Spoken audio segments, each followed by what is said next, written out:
गुरु अचानक मिलता है, गुरु की कृपा अचानक होती है। और यही परीक्षित जी के साथ भी हुआ।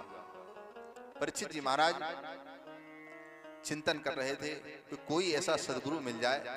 वो तड़प थी उनके अंदर, और उस तड़प ने उनको उनके गुरु से मिला दिया। जब तक तड़प नहीं होगी तब तक गुरु भी नहीं मिलेगा और अच्छा सत्संग भी नहीं मिलेगा। विवेकानंद जी का बड़ा सुंदर एक दृष्टांत याद आता है। एक पुस्तक में पढ़ा था कि विवेकानंद जी अपने गुरु जी के पास गए, रामकृष्ण परमहंस जी के पास। उन्होंने उनसे प्रश्न किया, गुरुदेव मुझे आप भगवती के दर्शन कराइए।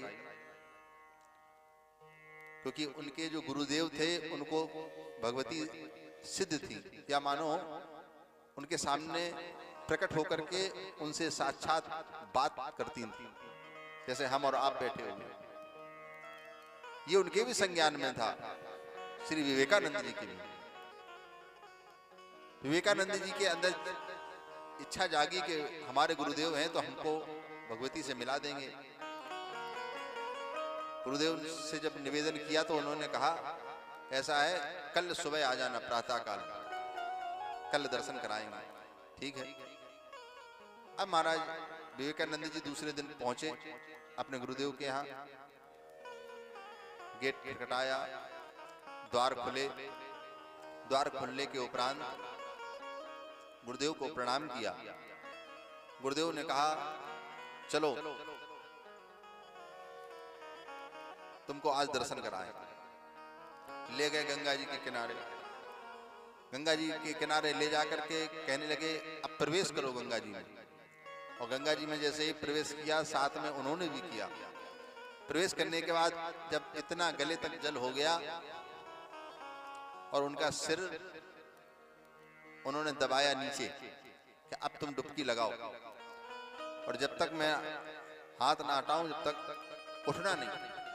अब महाराज विवेकानंद जी के सिर पर भगवान सदगुरु भगवान ने उनके हाथ रखा और गंगा जी में डुबकी लगवा दी।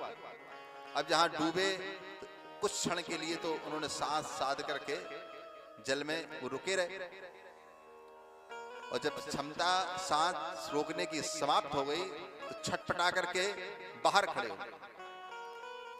बोले, गुरुदेव सांस नहीं मिल रही। क्या हुआ? बोले, अंदर सांस नहीं मिल रही, इसलिए छटपटा करके खड़ा हो गया। बोले, अच्छा। बोले, आप तो कह रहे थे भगवती के दर्शन कराएंगे। बोले, भगवती के दर्शन उस दिन होंगे विवेक, जिस दिन जितनी छटपटाहट तुमको श्वास के लिए जल के अंदर थी, उतनी ही छटपटाहट जब भगवान को प्राप्त करने के लिए आपकी बाहर हो जाएगी, उस दिन नारायण आपके सामने खड़े हो जाएंगे। और सच्चिदानंद भगवान की जय।